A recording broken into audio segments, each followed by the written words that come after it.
Martha Akimoto, Irene Shigaki, Elizabeth Okiyama, Nikki Nojima, Kazio Aidino, Toshiaki Kuje, Mary Abo.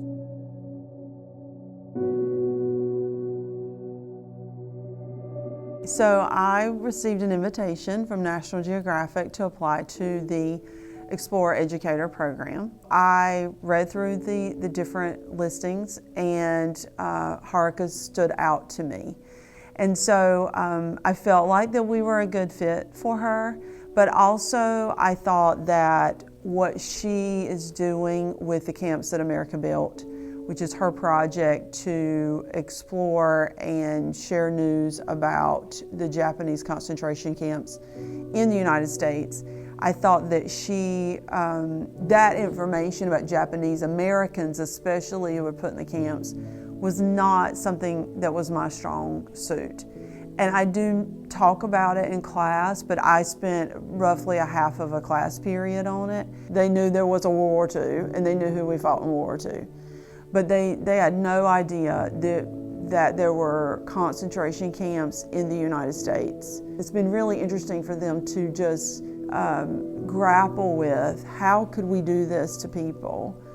How could we be like other nations who lock up their citizens? It's crazy. Like, I could never even imagine going through something like that. Like, I could never imagine being taken away from my family. Like, I just couldn't imagine being in that kind of place, like in that state of mind. It's such an important part in history that nobody has heard about. Like, nobody realizes that these things happened in our country and that we're targeting other people for no reason. So yeah, I just think it's like really important to share it with other people. With Haruka's research, one thing she really has honed in on is generational trauma and how traumas don't just affect that one person. And one thing about Chatham Central is community, like that's what it's about. So we thought, that's it, that's the connection. Like, we will have students study these families and see how even grandchildren are impacted by a grandparent being incarcerated. We got to work in groups and do our research on our own separate families. I think it's really cool for us to be able to like share this with the board and share this to many other people so that they can learn what we have too and like feel the empathy that we have and put themselves in the shoes of the survivors or people that even lost their lives and lost their families. The students and I, along with Ms. Bolding, our art teacher, and Mary Abo and Haruka Sakaguchi, we thought about what could students create that would be representative of not just the trauma we've learned about, but also peace and healing. And we thought about the story of the paper crane. And we decided to write the names of a survivor inside of one fold of the paper crane. And we're going to present these to the school board members and the principals and the other staff. I think as history teachers, all of us across America, this is our job. There is no other job. You have to tell the truth.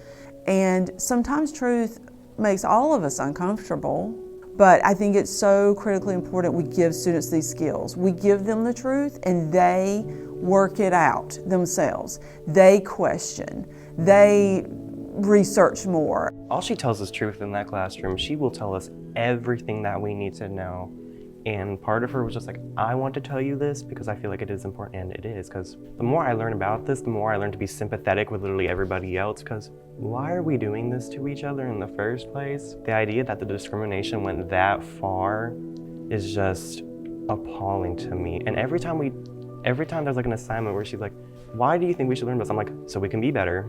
We want students to be empathetic to other people. We want them to think, this is so terrible, and how can I stand up? What can I do to make a difference?